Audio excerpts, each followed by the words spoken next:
The scout's purpose will not be fulfilled without making contact with the enemy. In most cases, the scout will do so with little to no notice, under the cover of darkness, over difficult terrain, all in the name of setting conditions for the success of the formation as a whole. The year 2600 was a banner year for artillery. The Arrow 4 technology was developed along with target acquisition gear necessary to make the Arrow missiles devastatingly accurate. That year also saw the introduction and continued production of the Valley, a close support vehicle armed with the Arrow 4 that would see widespread adoption within the Star League Defense Force. 2600 was also the year that the Ostscout, the latest in the Ost series of battle mechs, was first produced. Unlike its cousin mechs produced by Ostman Industries, the Ostscout had a specific mission which was tailored for maximizing the benefit of artillery and fire support operations. It was the mech that would help battlefield commanders maximize the value of every mech on the field. Though other battle mechs like the Locust and much later the Raven eclipsed the fame of the Ostscout for different reasons, it was undeniable that this 35-ton mech was built to be a scout. With a top speed of 129.6 kilometers per hour and able to leap up to 240 meters, it packed a cutting-edge sensors package. The Ostscout thrived skirting the edges of battle, front-running planetary assaults, and providing all that valuable intel that battlefield commanders crave like Mini Frog craves cookies. The 280 Vox engine and Ostman's Sect A jump jets set the movement profile at 8-12-8, which is matching the running speed of the Locust. However, those jump jets made the mech a much more successful scout in rough terrain and urbanized areas. With 4.5 tons of Duralex standard plate, the Ostscout had to maintain that speed and agility, as even light incoming fire could render the mech into scrap. And as we all know by now, opportunity cost spares no one, and the Ostscout was no exception. While not completely defenseless, the single Tron L2 standard medium laser was not considered a threat, except for very light vehicles and infantry. In the vast majority of the time, if an Ostscout was in a situation where the medium laser was necessary, things had already gone very, very wrong. At least the mech was impossible to overheat even when leaping the maximum distance and firing that medium laser outside of extreme weather conditions. There's looking on the bright side for you. The battle mechs lumbered through the wooded hillsides, the treetops swaying aside or snapping like twigs as the mechs brushed past. Lemmy's Firestarter took the lead, a cartoon bulldog painted on one shoulder under the name Brutus. Janice's Ostscout followed close behind, a rotund, vaguely egg-shaped mech with a single laser jutting from its midsection and a great length of canvas looped over one shoulder. One of the first elements one will notice when looking at the Ostscout are the distinctive ears or shoulder protrusions, however you want to describe them. They're actually the sensor arrays which were designed to operate outside of the battle mech and which would actually move to better gather data from the surrounding environment. It was reported that the sensors were actually so good that they generated too much data to adequately process, which led to some uncomfortable moments where the Ostscout was caught by passing patrols or rapidly approaching enemies because of a backup in informational processing. When deployed, the Ostscout caused enemy forces unending headaches as there were no mechs or vehicles that could chase it down over varied terrain. Many a battlefield commander was flummoxed by the fact that their every move was being broadcast back to their enemies thanks to a plucky Ostscout Mechwarrior. When deployed by Janos Merrick during the Rebellion of 3010, Ostscouts undermined the effectiveness of rebel actions and were crucial for dismantling their resistance with effective intelligence. Before a planned invasion of the Davion-held planet of New Iverson in 3021, a lance of Ostscouts were stealthily dropped onto the surface ahead of the rest of the combined forces. The lance's primary goal was to scout for the best possible landing zones for the invaders, but at some point they were spotted. The Combine Lance spent the next 5 weeks in a cat-and-mouse game with Davion defenders devoted to smoking them out. By the time the Combine dropships were burning toward the planet, the Scouts had plenty of data to transmit and all 4 mechs survived the mission. Very quickly, the demand for the Ostscout outstripped Ostman's ability to produce it. They leased the mech designed to Kong Interstellar Corporation, which quickly ramped up their own production lines. Serving in the SLDF and House militaries, the mech's reputation as a force multiplier grew. Though there were few moments where it could claim the glory of victory in battle, the Ostscout could be credited for making those moments possible for others with accurate intelligence and battlefield awareness. With the collapse of the Star League and the beginning of the Succession Wars, the number of Ostscouts shockingly didn't fall fast, along with many other specialized designs that used unique technology. The nature of the Ostscout's mission profile, largely avoiding conflict whenever possible, tended to preserve the mechs from battle to battle. So while many top-tier battle mechs were seen less and less through the hundreds of years of brutal civilization-threatening conflict, the Ostscout endured. 10 meters into the interior ring, the lead Ostscout hit another mine. The explosion blasted up into both of the humanoid mech's legs. Armor sewed shrapnel all over the landing zone as the discharge blew the mech's legs out from under it. The Ostscout landed on its back, then rolled, detonating another mine beneath its chest. The second mine ripped a huge hole in the mech's left flank. The life of the Scout Mechwarrior can be one of isolation. Going out on your own, often for long stretches of time, tended to set the Ostscout Mechwarriors apart from their peers. Piloting a Scout Mech can sometimes feel like a thankless job. Similar to kickers from the old Terran game of football, you could do your job exactly as expected 99 times out of 100, but if you miss that 100th kick, you may as well be roadkill. In one notable engagement that really highlighted how much the clans had changed in their time away from the Inner Sphere, the Oberon Guards used their Ostscout to great effect against the forces of Clan Wolf on Oberon 6. Initially, the Clan Mechwarriors ignored the light mech skirting the battlefield, seeing it as an annoyance and not a good target to claim as their own according to the rules of Zellbriggen. The scouting Mechwarrior was able to collect valuable data, though ultimately nothing could stop the clans that early on in the invasion. Akuma paused to let it sink in, then continued in a milder tone. I believe I never told you, but I think the blame for your becoming dispossessed really lies with Tetsuhara. He placed a disproportionately high value on your Ostscout's sensors, all but forgetting its true nature as a battle mech. His orders to keep you in the rear and leave the fighting to the rest of the company were unbecoming of a Mechwarrior. He deprived you of real combat experience when you really needed it. Even an Ostscout should have been able to handle a wasp lamb in combat, especially one from the swords. Due to the mech's unique sensor package and if it works don't fix it philosophy, the Ostscout didn't see a lot of variants or even field refits until the mid-31st century. It didn't help that the Ostscout production lines for Kong Interstellar on Connaught were destroyed during the First Succession War. With parts hard to come by and few military units willing to risk their Ostscouts beyond relatively safe operations, there was an opportunity created for a new look at the agile battle mech. Using the calm between storms and the availability of rediscovered technology, Kong Interstellar took their crack at an updated Ostscout with the OTT-7K. The movement profile of 8-12-8 wasn't touched, and the armor and structure wasn't modified in order to preserve the integrity of the perfectly functional design. The only change for the 7K was the removal of the medium laser and the addition of target acquisition gear into the center torso. It was a bold move to leave the battle mech without any offensive weaponry, and critics of the 7K were very vocal about it. However, those who could adequately use the variant to bring down tremendously effective artillery fire suggested its power was understated. The lack of even the modest medium laser is a non-starter for many, and it really highlights the disconnect between the Ostscout in the BattleTech universe and the mech on the tabletop game. Due to the complexity and the niche use of the Ostscout in the game, it's difficult to demonstrate a use beyond select circumstances. The closest we can get to representing the advantages that the Ostscout has are the traits which are low, narrow profile, improved sensors, improved communications, and rugged. There aren't that many battle mechs that have that many positive traits without any crippling negatives. In 3068, Odin Manufacturing debuted a significantly upgraded version of the Ostscout, which took advantage of several different weight-saving technologies. Unfortunately, or fortunately, if you've accepted the glory and truth that is the word of Blake, the design was simultaneously constructed and released by Krupp Armament Works on Terra that same year. Clearly, the R&D process at Odin Manufacturing was compromised, as the two mechs are identical to the point that they even share the OTT-9CS designation.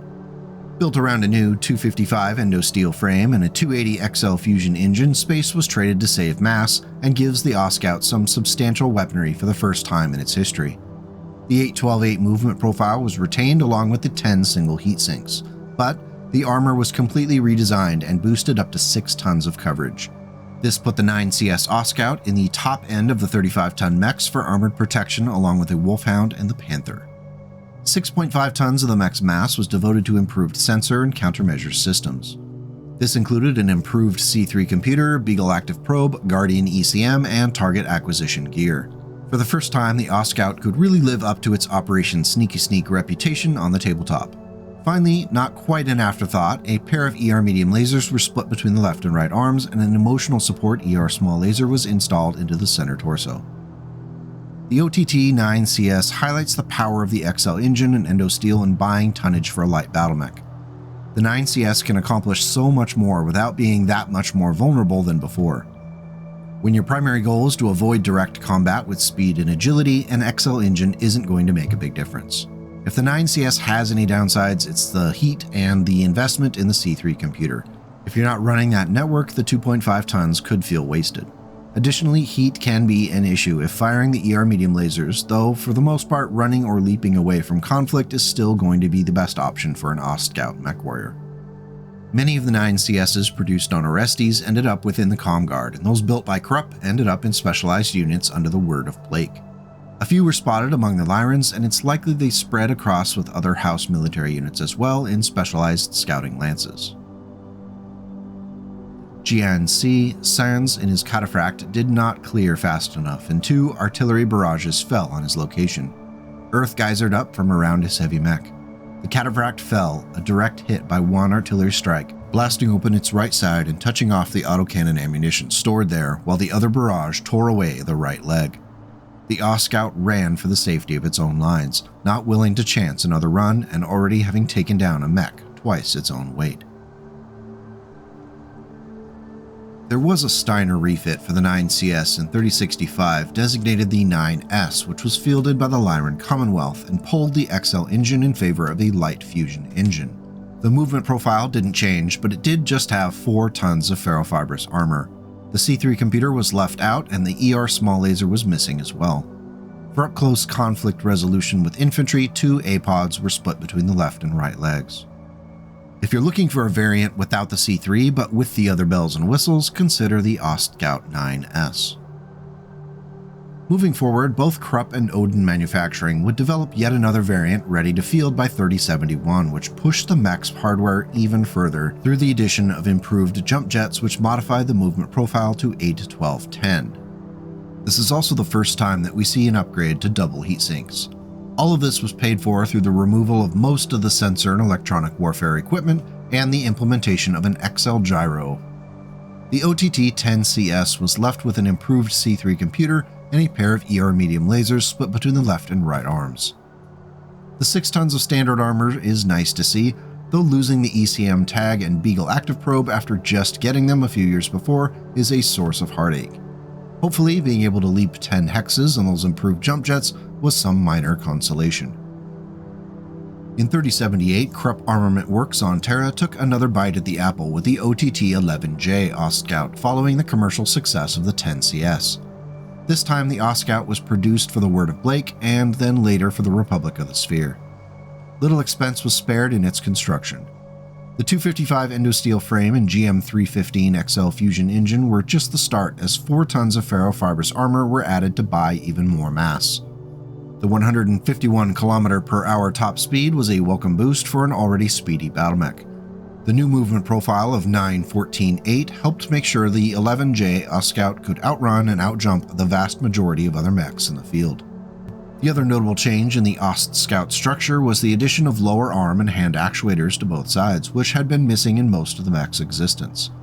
For those of you who have had nightmares about an Ostscout tickling you mercilessly, this 11J is your personal Omaha Beach. Keeping the target acquisition gear but losing the other electronic warfare goodies does hit the effectiveness of the Ostscout, but apparently we can't have it all in life. Finally, to give the mech a modest offensive punch, the 11J carries a pair of light PPCs split between the left and right torsos. It was reported that when the light recon lances from Stone's Lament and Stone's Liberators encountered the Word of Blake 11Js, they were confounded by the mech's speed and agility. Taking fire from great distances with those light PPCs allowed the Blakeists to be continually a pain in the butt. especially when acting as spotters for artillery and missile fire. Following the destruction of the Blackus defenders on Terra, the Republic of the Sphere repaired and then maintained the Ostscout 11J production lines for their use and for export. This has made it possible for the 11J variant to be seen elsewhere in the Inner Sphere. Now, our last two official variants were produced starting in 3145, and each are considerably different loadouts. The OTT-8J was a reimagining of the Ostscout by designers at Robinson Standard Battleworks on Robinson. It was constructed using a standard internal frame, but with a GM280XL engine and jump jets, which maintained that classic 8-12-8 movement profile. Its compact gyro was somewhat of an odd addition to the mech, which has plenty of open critical locations. Maybe they had a bunch of compact gyros laying around and it figured, what the heck, let's use them. The 6 tons of ferrofibrous armor provided decent protection, and 10 double heat sinks mitigated the heat generated on those long jump jet leaps. The fun electronics packages made their return to the Ostscout 8J in the form of a Bloodhound active probe and an Angel ECM. Able to hunt down sneaky scout units as well as hide itself gave the Ostscout an edge over most other scout mechs. Finally, because it should have at least some modest ability to defend itself, the 8J was given a medium X pulse laser located in the center torso. The Ostscout 8J is about as meat and potatoes a version of the mech one could expect at the dawn of the IlClan era. The upgrades make sense, except maybe the compact gyro, and it holds the run fast and jump far edge over other light scout mechs. While the medium X pulse laser isn't going to put up big numbers in a battle, the improved accuracy could give it an edge when squabbling with other light recon mechs it encounters in the wild. It beats the heck out of a standard medium laser, that's for sure. The last official variant for the Ostscout is the OTT-12R, and it is one doozy of a mech. Once again, plenty of tech is added to lower the overall mass. The endo composite frame weighs just 3 tons, and the 280 light engine is a good compromise between mass and vulnerability. It maintained the 8-12-8 movement thanks to the Rawlings 45 jump jets added to the side torsos. The mech's 10 double heat sinks will be needed. Kong Interstellar decided to go with stealth armor to improve the mech's operation's sneak capabilities, and the 4.5 tons of it is about what could be expected on an Ostscout. The Guardian ECM added to the right torso was not unexpected, but the appeal of the 12 for the masses has to be the Series 7K ClanTech Extended Range Large Laser. Giving the Ostscout its first powerful headhunting capability out to 25 hexes is a game changer for the battle mech. While it is only 10 damage, the Ostscout can leap its full 8 hexes, fire the large laser without generating any excess heat. If you're facing the 12R on the battlefield, you're looking at a light mech that you very likely cannot catch, doing a possible 10 damage to you each turn. If you can return fire, the darn thing will be incredibly difficult to hit, to the point that you're really just hoping for a lucky shot. I really do like the Ostscout 12R because it presents the opportunity to throw a wrench into the opponent's plans if they discount the presence of an Ostscout on the table. As always, the potential for comedy outweighs the other tactical and logistical concerns on the modern battlefield. Now, before I leave you awestruck with the Mech Frog variant, we do need to discuss the Ostscout 2C. Yes, there was an attempt to make a 2C version of the mech way back in the olden days of the early 3060s. In an attempt to put the lessons learned from the clan invasion into practice by establishing effective intelligence gathering and counter-intel units, the Jade Falcon saw potential in the Ostscout. The experimental design incorporated endosteel, a 385 XXL engine, an XL gyro, and a partial wing to maximize the mech's potential speed. This pushed the movement profile to 11-17-11. The designers weren't finished though. They added an XL gyro to save even more mass, and installed a small cockpit to open up a critical location. All of this high-tech and expensive equipment was protected by just 2 tons of ferrofibrous armor. What was left for the mech after all those bells and whistles was enough space for a Bloodhound active probe, an Angel ECM suite, and a tag. Yep, that's it. The prototype was rife with issues including unbalanced jump jets, a non-functional ejection system, and the lack of weaponry, which was incredibly irritating for the Falcon warriors who learned of the project. It all reeked of a 20th century Cold War vanity project that went far too long without any oversight.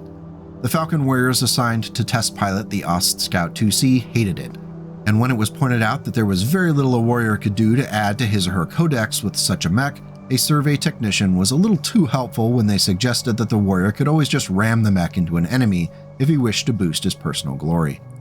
The report suggests the Falcon warrior had to be physically restrained to prevent the technician's likely death.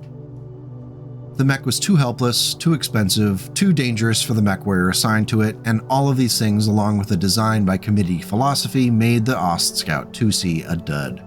It was reported that the surviving prototypes were sold off to Clan Diamond Shark, and the project was shut down. Now, with that nonsense in mind, I decided that the Ostscout MF would be the 2C version that the Ostscout really deserves. It'll be all clan technology, so keep that in mind for the infographic. With endosteel and a 280XL fusion engine, we're off to the races on saving mass at the cost of critical locations. 5 tons of ferrofibrous armor provide it with decent protection. The partial wing was borrowed from the official 2C, and that pushes the movement profile for the mech up to 8-12-10, along with the heat sinking advantage.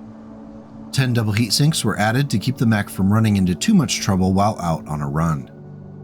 Now, to keep true to form, the Ostscout MF carries an Angel ECM suite and an active probe.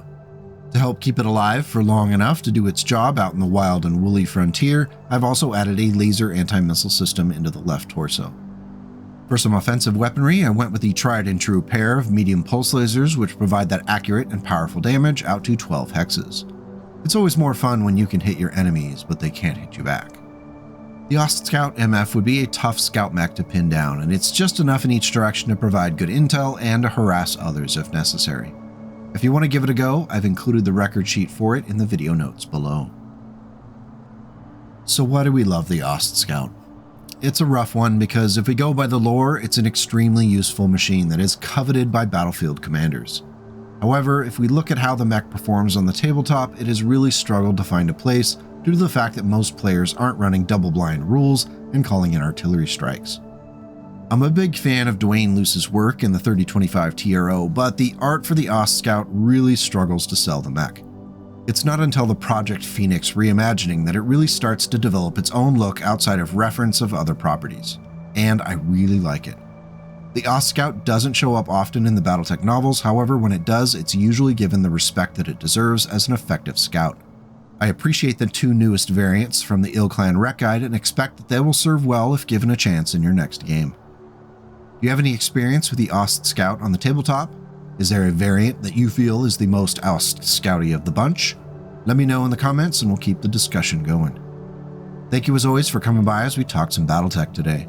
If you enjoyed the video and feel it was worthy, don't forget to hit that thumbs up button and even hit subscribe, and it'll make sure you'll be more likely to see my nonsense in the future.